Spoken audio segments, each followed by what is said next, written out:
We're live. Hello, everybody. Welcome back to our live Pivot Ready live session today. Uh, today I'm blessed to be with Amy on the Berkeley operations side. Um, and yeah, please, we invite you guys to jump on, share this on your Facebook feeds. If you have any questions, you're welcome to post them there. We love answering questions online. So, Amy, what have you got lined up for us today? Well, today and over the next couple of weeks, we're going to talk a little bit about how we kind of internally approach things in a systematic way, meaning when we look at things, we look at mindset, strategy, and tools. So today we're going to focus on mindset um, and kind of how that starts the whole ball rolling. All right. So when we talk about mindset, you know, one of the biggest disruptors that we see in business, and I mean, I was talking to some business owners this morning as well, is people oftentimes disassociate the problem that they have with the mindset they have around the problem. I was just talking to Dirk on a previous call we were just on, and there's a quote by Marcus Aurelius that says, "Sometimes the problem becomes the solution." Where people oftentimes have this disassociation with, hey, this is my problem. So they're so close to the problem that they go and find the solution somewhere else. In this example, it was, hey, I don't communicate very well. Let me go build more systems. Let me go do this. Let me go put focus somewhere else because hopefully the secondary effect is the communication is going to be addressed. And as per Marcus Aurelius' quote is, you have to focus on that which is the problem because that in turn becomes the solution. So, Wesley, let's do this. Define not by Webster, but by what we mean when we talk about mindset. Mindset is, it is, in essence, it is the approach that you take. It is how you view things. It is how you filter things. A lot of times people, when we talk about mindset, they say, well, I have a good mindset. It's like, no, no, no, you have clear objectives. Your mindset is that of you're still acting like a service-based company that where you see yourself as I transact time for money on an hourly basis. And you take that mindset into your business, and then sometimes you build systems or you require processes that replicate that mindset. And when I speak to business owners, a lot of the work that I help with is helping them adopt the mindset of a CEO. Is the mindset has to be your mind has to be renewed. There's many references to that, but you have to renew your mind in order to see the other opportunity. So if you think about ceilings of achievement as a prime example, is you have one mindset and that mindset will take you all the way through to the ceiling. Once you break through that ceiling, it's going to require a different mindset because the arena has changed. You've broken through a limiting belief, you've broken through a challenge. All of a sudden things are different. You cannot take yesterday's limiting mindset into this breakthrough that you've had and expect the results to show up differently. So therefore you have to adopt a mindset in how do I do things? So, do you think that mindset is universal in your life, or is it um, like do you see that people have a different mindset around business than they do in life? Because to me, it seems pretty universal. If you have a mindset, it's going to show up in every aspect of your life. Um, Yeah. what's your thoughts? So my thought is, when you look at the psychometrics and the psychology that makes up humans, if you have a mindset towards something, it's going to be the same everywhere. I was talking to a business owner this morning. Prime example is dissecting their day. It's easy for us to disseminate what's important, what's not important, because all the important things are all the planned events. And in this individual's instance, it was all personal things. time with family, quality time, this, because it was an objective to establish that. The unplanned events, which is all the work activities, it kind of becomes transactional or resultant of whatever it is that they do, because they don't really formulate plans around these things. So you have to understand humans are habitual creatures. And a lot of times that change in mindset is, I cannot be successful at home and then yet be successful at work, or I can be successful at home and not be successful at home. We're going to exhibit traits everywhere we go. Those patterns are going to repeat itself.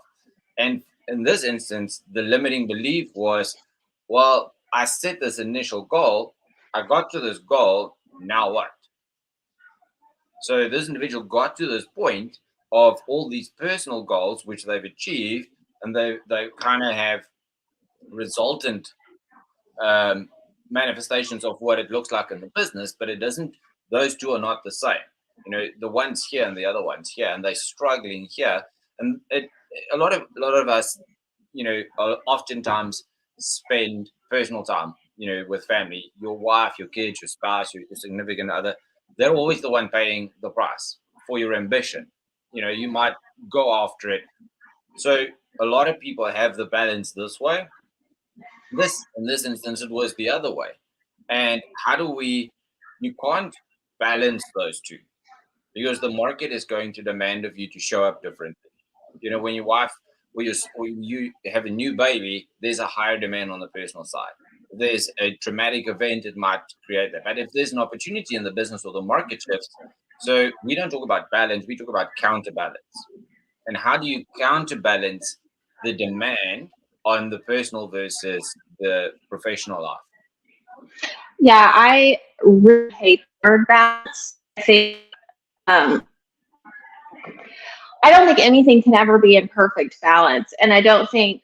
To me, it's more of a seasons thing. There's going to be, whether the season is a day or whether the season is a month or whatever it looks like, there's going to be a season where some area of your life is going to dictate more attention and some area is going to have to give, because we all only have so much time and energy to give. So you're never going to have this perfect balance, but you just have to know that at some point it has to change. So whatever that season is, once you've accomplished it, then you start to pour the attention into the other places. Um, so I think that mindset also can be a little bit of an ethereal thing for people. I think, um, you know, it's kind of getting carried away into the day to day, like you talked about, like once you get to work and then just getting swept up into the things that have to be due and all the people that are barking at you and all the things that are pulling your attention away. So how do you set your mindset, whether it's on a daily basis or a weekly basis or whatever that is? How do you set your mindset, get clear in that, and carry that as a tool to move forward with? So what I do is I always look at, is what I'm doing now productive towards the bigger goal. You know, we all like taking a Friday off and going away for the weekend and stuff like that, and those are, you know, R&R times. But if I'm going to spend 8-10 hours at work, am I actually doing something, or am I just moving papers on my desk?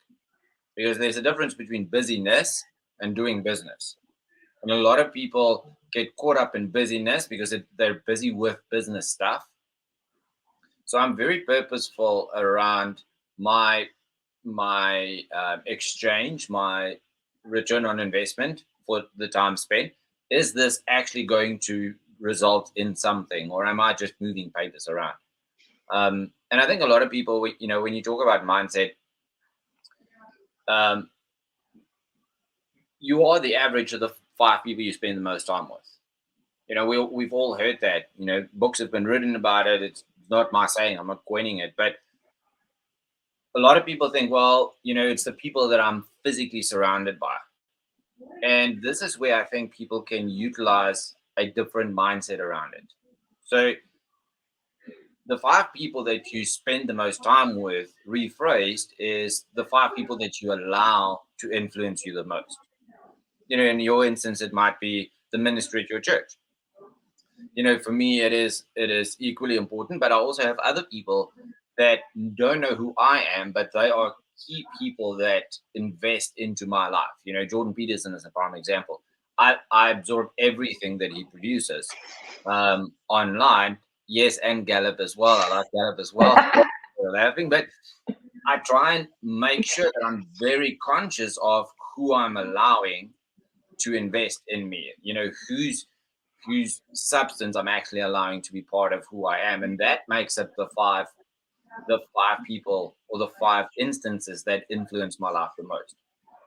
And then through that lens, I look at everything that I do and say, well, is this productive in the bigger scheme of things, or am I again just moving papers around?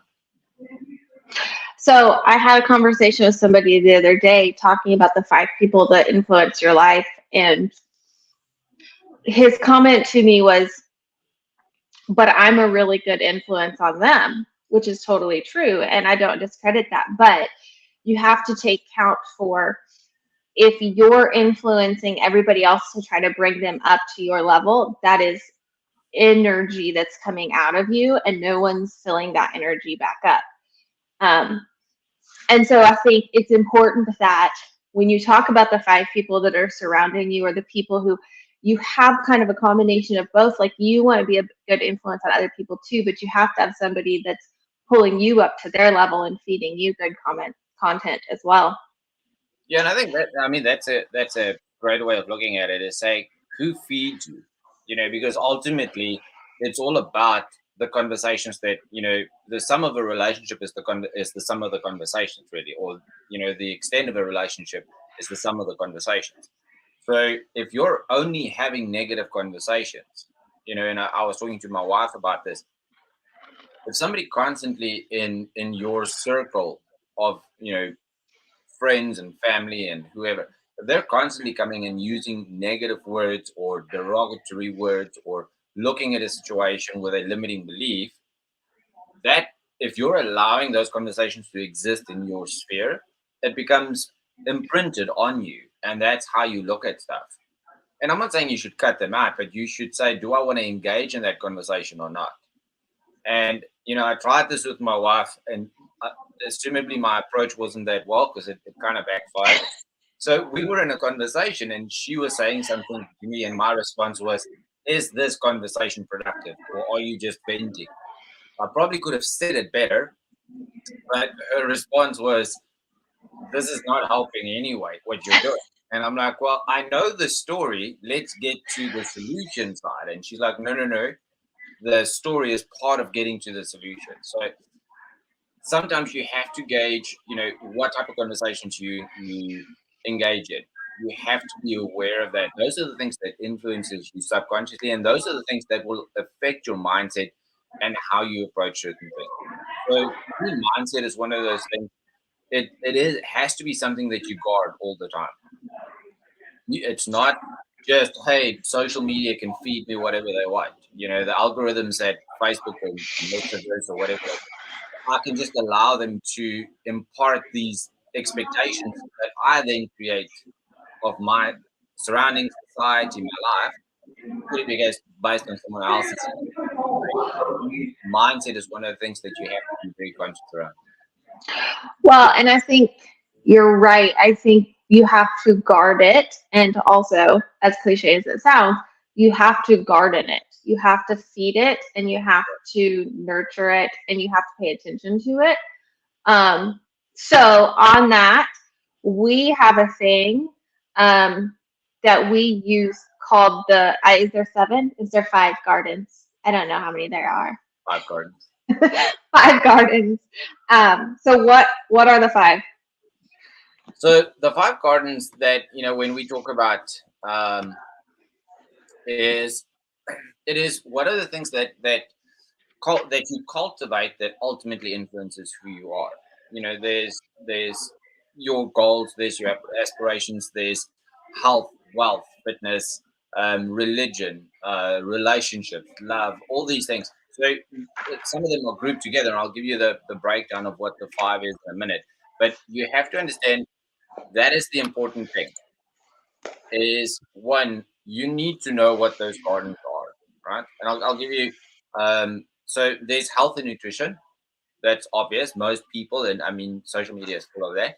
But there's also spiritual and contribution. Where am I putting my effort into? You know, and then what is my personal growth and intellectual capacity? Am I becoming better? Then there's friends and family, and which includes environment, the type of people that you elect to surround yourself with. You know, as I referenced earlier on, whose material are you reading? Whose podcasts are you listening to? Are you just listening to junk that's entertaining? Um, and then lifestyle, business, and financial. So, in my life, those are the gardens that are. And again, knowing that I have awareness around those gardens. For me, I'm very purposeful around structuring my day, knowing which garden I'm actually working right now. So what is the hardest one for you to address, do you think? The hardest one for me, um, I would say health and nutrition. And I know that you come from that background, so obviously for you it's a little bit different. Um, it's probably the one that I sacrifice the most on, and it's not because it doesn't have importance. Is I overemphasize the other gardens. So it's not that I don't put importance on health and nutrition. I do, but it's secondary for me on personal development, lifestyle, my spiritual contribution, the other things that if I had to rank them, I'd much rather spend time on the others. And then sometimes I renege on, the health and nutrition side. Just sometimes? Just sometimes, yeah. Just sometimes. So, it's one of those things, and I think everybody comes into these things with an expectation.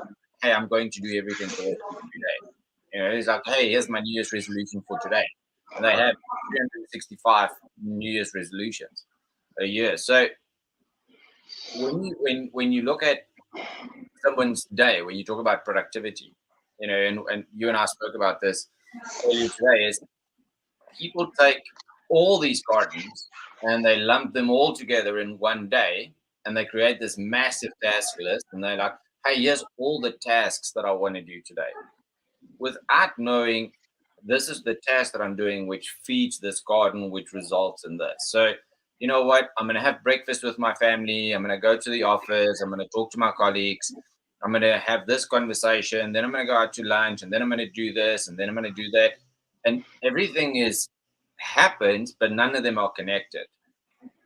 And ultimately, you end up in busyness.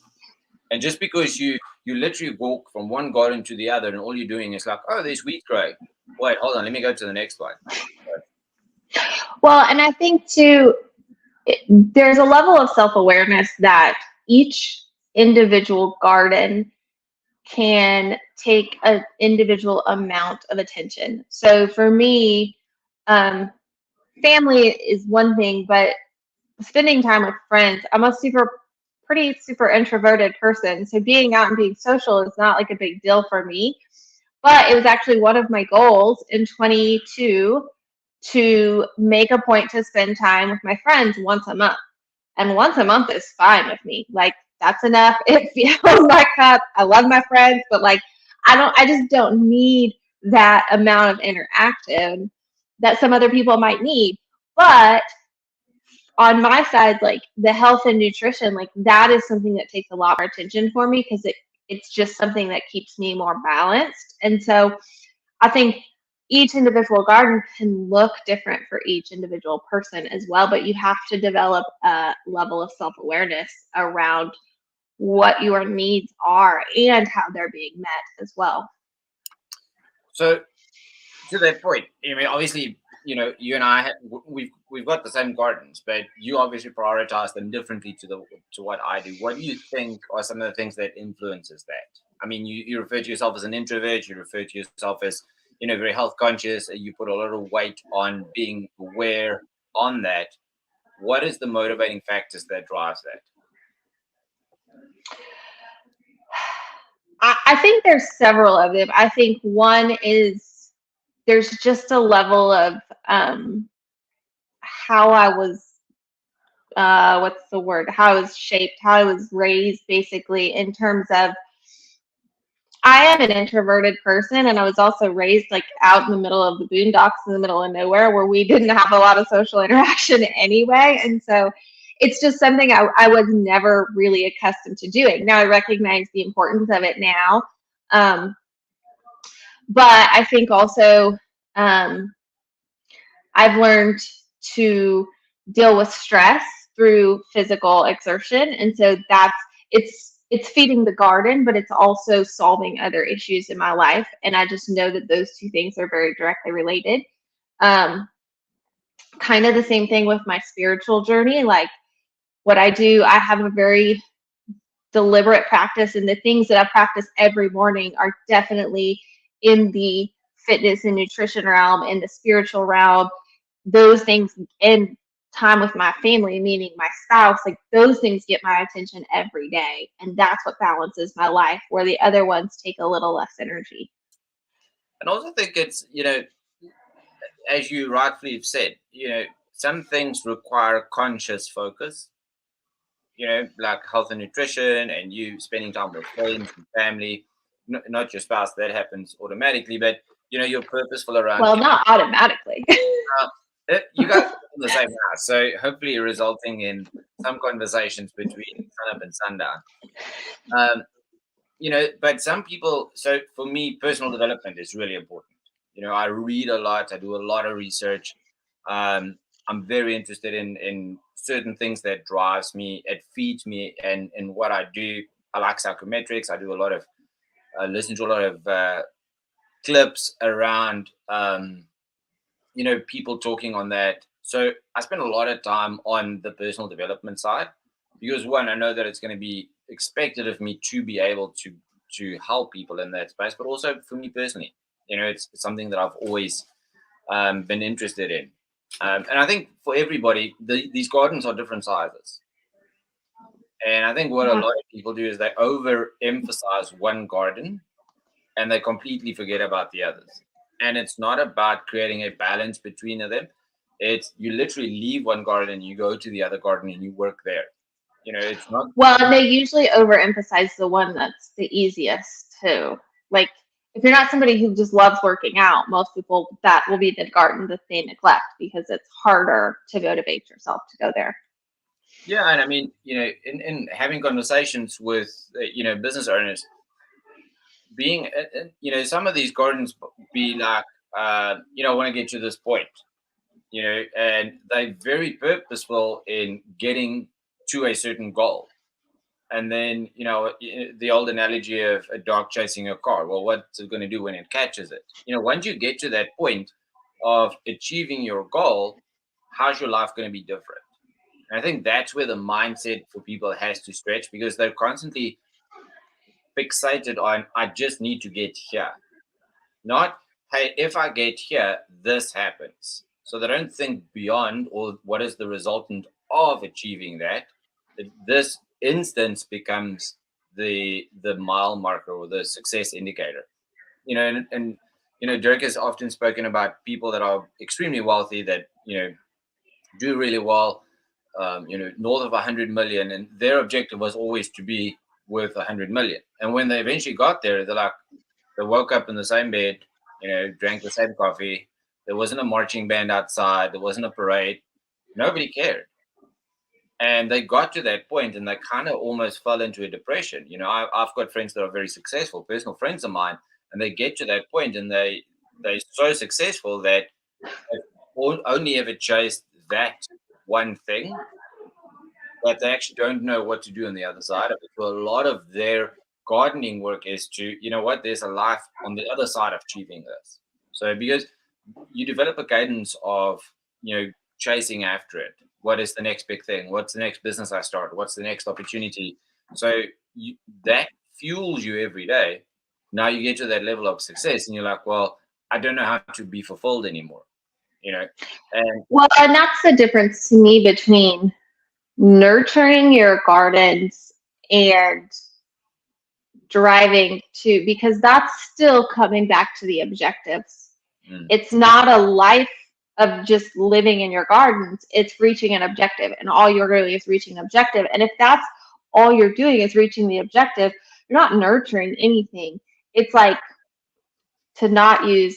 So if you say, I want to spend more time with my family, and so you plan a 5-day vacation and go to the beach with your family, like you've reached your objective, you've spent more time with the family, but you're not actually nurturing that relationship, nor are you nurturing the habit of spending more time with your family.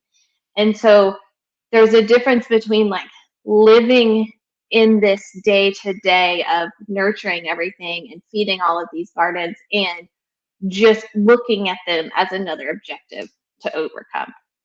Yeah, and it's the difference between pursuing something, and our philosophy around is time over task over time. It's how long do you do something well enough or long enough? Because it's not just because you've done it once, or you've successfully done something. If you don't know what comes after that, it can be very deflating. And then most often what I've seen in businesses, it actually creates confusion for people.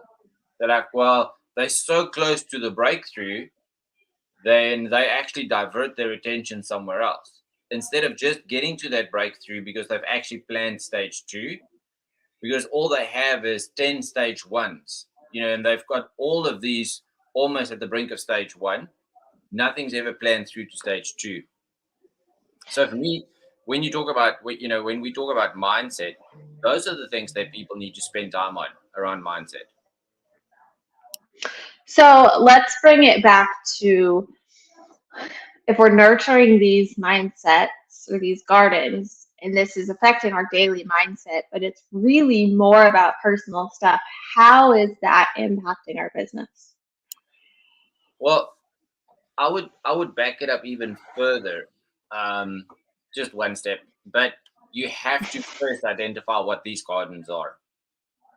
You have to say, these are the gardens that I'm going to spend time on. I'm not going to cultivate my neighbor's garden. He can mow his own lawn. He can grow his own carrots. It's not my problem. But what are the gardens that I'm actually going to spend time on, without reneging or sacrificing another garden? But I need to make sure that all these are developing. That's where you're going to spend your focus on. For me in business is, you cannot, specifically today, social media, working from home, working on a laptop, having a mobile phone, all those things. There's very little separation between home and work. So a lot of times, the two is one. You take a phone call on the way home, or you take a phone call on the way to work. One might be private, one might be business. So you have to understand the intricacies on how the relationship between personal life and business life is. And a lot of people are maybe very well at cultivating some of the personal gardens. They eat well, they go to gym religiously every day, they're physically healthy, they do sporting events, and then they go sit in a cubicle and show very little ambition, where they say, you know what, I just want to sit in this cubicle for the rest of my life.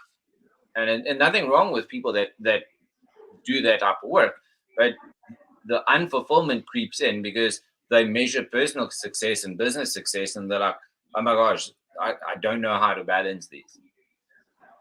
Well, and I think it's very hard to be disciplined in one area of your life and purposely not disciplined in other areas of your life. Yeah. If you can start being very disciplined in one garden, say, it's going to carry over and transition to others. And knowing that one of our gardens is business or work, like that is one of our gardens that we have to cultivate as well. And so, now, funny enough, I think it is probably a little bit easier for people to be more disciplined in business and let the other ones fall to the side. But if you start focusing discipline on the ones where you're weaker, then the discipline is just going to escalate in the ones where you're stronger, I think. Yeah, so for me, it is developing the habit of successful execution. You can't be successful, as I said, personally, and not feel success. So somewhere there's a disconnect between the habitual behavior that gives you success personally, or the habitual behavior that makes you successfully in the work environment, the career environment. One of the biggest things that it's one of those internal things that I try and bite my lip when I hear it, is when people say, "Hey, fake it till you make it." To me, that's probably the hardest thing when I hear people say that, because what in effect what they're saying is, portray something that you are not, because you don't know what it takes to get there in the first place. You That's have, interesting. yeah, because social media does that. If you look at social media feeds, um, we've all seen these things. This is the perfect picture, but it took 20 pictures to get there. And people live in this. You see this with new rock stars or new pop stars. They, doesn't matter what island they're from. They make a lot of money very quickly. They go very flashy, and then they go broke very quickly, because it was a single instance that brought them there. It wasn't a habitual ability or a skill that they've developed or something that they focused on that got them there. So they fake it, and then they just don't make it. I think there's very few people that successfully fake it till they make it. If you look at all the bigger successful people, the Warren Buffett and all the big guys, they did task over time. It's not, hey, there's this, I won the lotto and they became millionaires overnight. If you don't know what it takes to get there, it's very hard for you to hold on.